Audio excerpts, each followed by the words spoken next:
As many of you know, a couple weeks ago I started a campaign to earn money for a cruise. This cruise I wanted to go on to help me with my mental health. And I encountered a friend who's now an ex-friend. She deleted herself off my Facebook page. Criticized me for trying to raise money for something that they considered frivolous. And so I just wanted to address that concern and give a more thorough explanation of my reasons of why I want to go on this and why I think it's necessary. From a very young age, I have been beset by many medical problems. It started when I was a baby. I had lots of ear infections. I had to, and I couldn't hear, and so I would talk garbled. And so they had to remove my adenoids and put tubes in. And then I eventually started talking, but I had delayed speech. I had speech impediments. I had to do speech therapy when I was in grade school. I was also tactile defensive, which I later learned that is fairly common with most people with autism, which is something I was recently diagnosed with. But my mom couldn't hold me, and I didn't want to be touched, and I had to go to occupational therapy for that. They did deep tissue brushing so that I could, learn to be able to handle stimuli without screaming and crying. Once I got into school, I was considered odd, and I got bullied a lot. Most of it was verbal. I would get called retarded and other things like that. But oftentimes, it would devolve into physical abuse. I was beat up with belts, sometimes with hands. But the teachers didn't really do anything. I don't know, maybe they just didn't like me. Maybe they just didn't really care. My mom was noticing weird behaviors from me, and so she went me to testing. She's like, something's not right. And the doctor's like, oh, every kid's different. And they gave me a diagnosis of ADD, and another person said, well, we don't really know what's wrong, so we'll give her a label of PDD-NOS, which is pervasive developmental disorder not otherwise specified. Because at that time, they didn't really know a lot about autism in girls. They've since learned lots of different things, and it often gets misdiagnosed when you're a girl that early. And so I didn't have friends. I was often alone, socially isolated. And that's continued the majority of my life. Then I hit puberty at age 10, started bleeding quite heavily. My parents didn't really know what to do. They took me to the doctor. They put me on birth control to crying control. It didn't really work. That continued. And then I had a gynecologist say, well, let's do a D&C and laparoscopy and see if we can figure out what's going on. So I was diagnosed with endometriosis at 14. Put on Cinerel for a brief time, which stimulates, menopause. Still fairly socially isolated, still getting bullied for various reasons in school. And then go into high school, and I get diagnosed with asthma because I kept on having lengthy respiratory illnesses that just wouldn't go away even with antibiotics. They put me on steroids to try and help. That caused me to gain weight, which would lead me into my next health problem. But before that, I also was hit by a car that year. The same year I was diagnosed with asthma, and I got a bruised tailbone and a sprained ankle, which would cause problems later on down the line. Back to the weight gain. I was diagnosed with diabetes at 17. And I was still having depressive and anxious episodes that had started back when I was in puberty.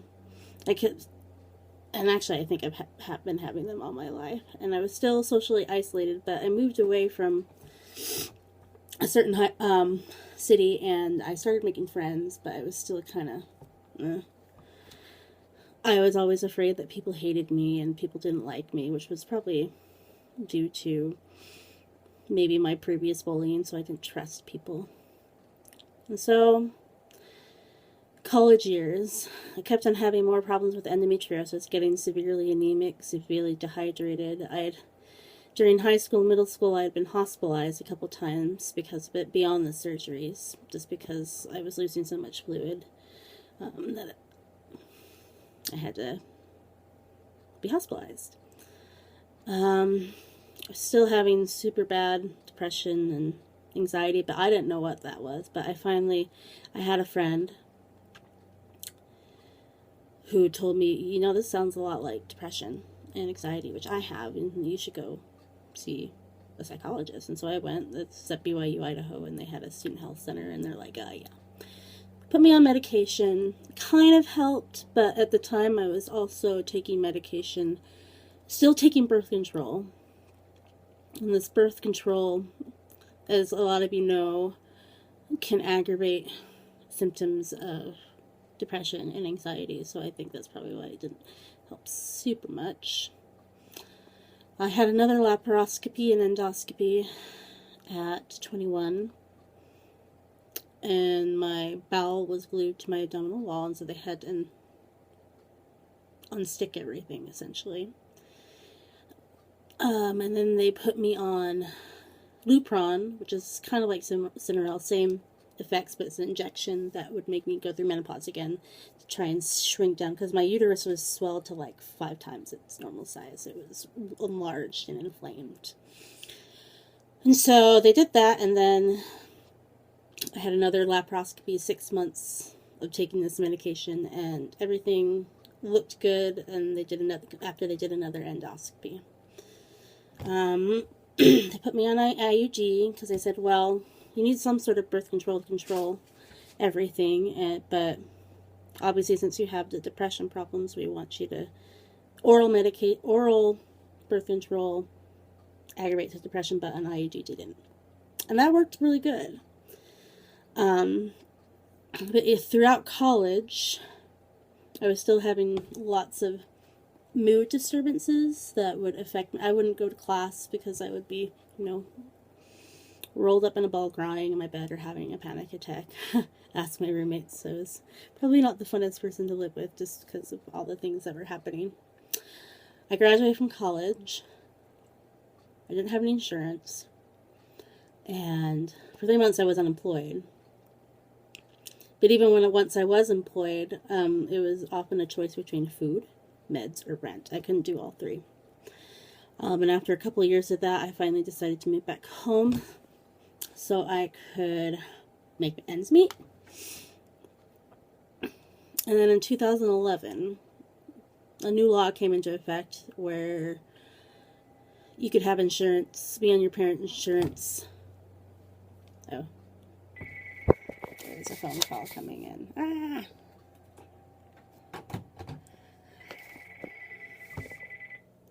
Where you could have insurance until you're 26. And so, but beginning in January, so I had 3 months where I could have insurance. So I got a whole bunch of medical procedures done. I got a sleep study done. Turns out I have apnea and restless leg. And I had a new ID put in because it had been working pretty well.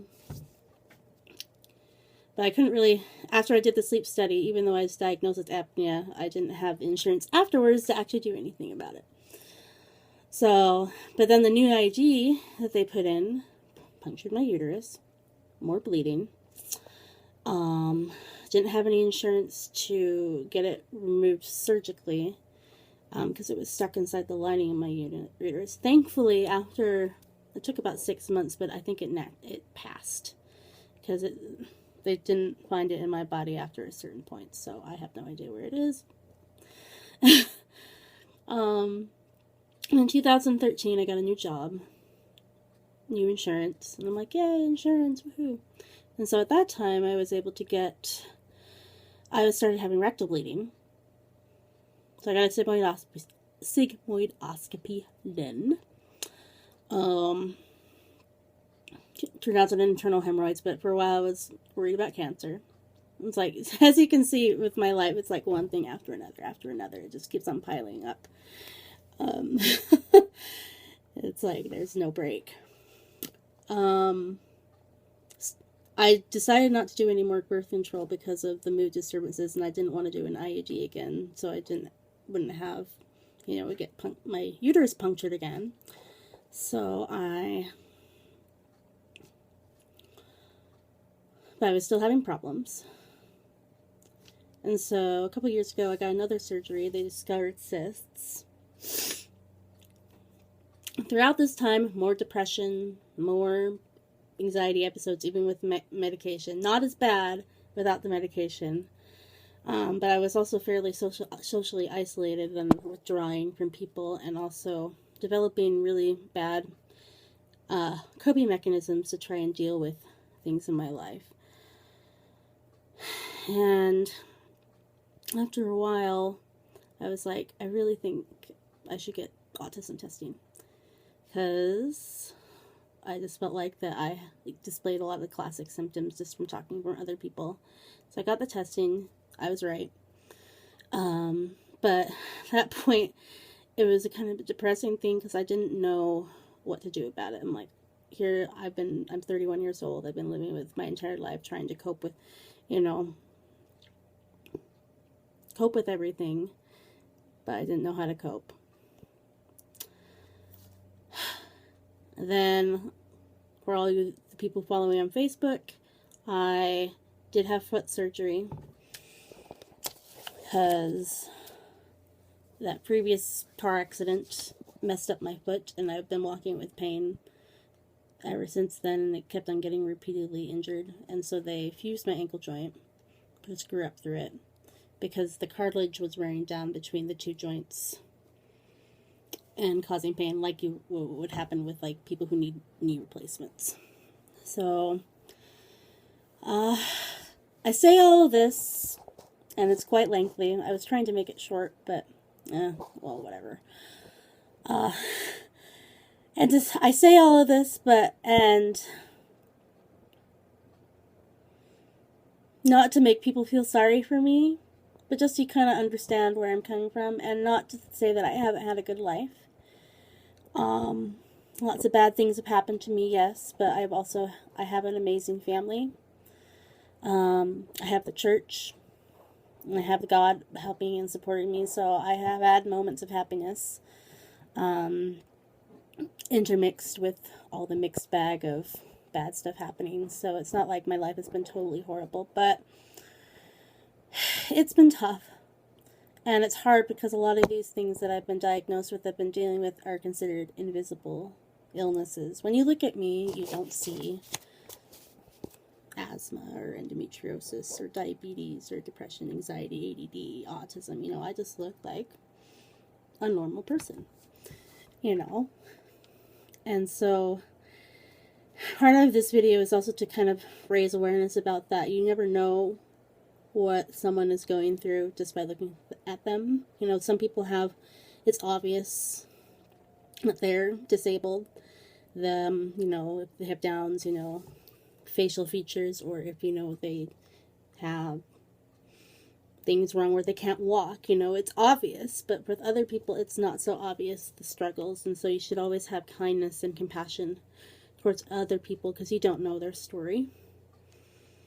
And also how important it is, I think, throughout this country, that people should be able to get the medical treatment that they need in order to be healthy.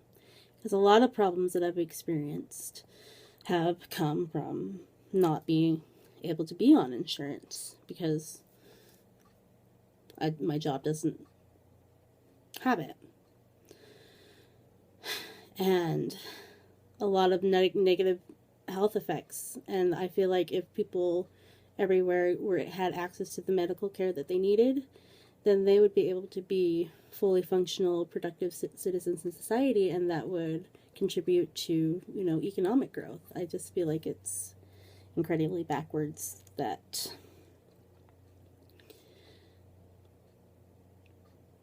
we don't have good medical care in this country, and pharmaceuticals kind of rule everything, and it's all about money rather than helping people. Anyway, this video is getting really long. Hopefully I sound coherent and I don't sound whiny. Any of these other stories that you want details on, just let me know. Corroboration, talk to my parents and my family or old roommates. They'll tell you, yeah, this stuff happened. I didn't go into a lot of detail, but probably too much anyway. Overshare, yay! So I'll just end this video. Thanks for listening. It's long, I know. I'm sorry. You don't have to listen to all of it.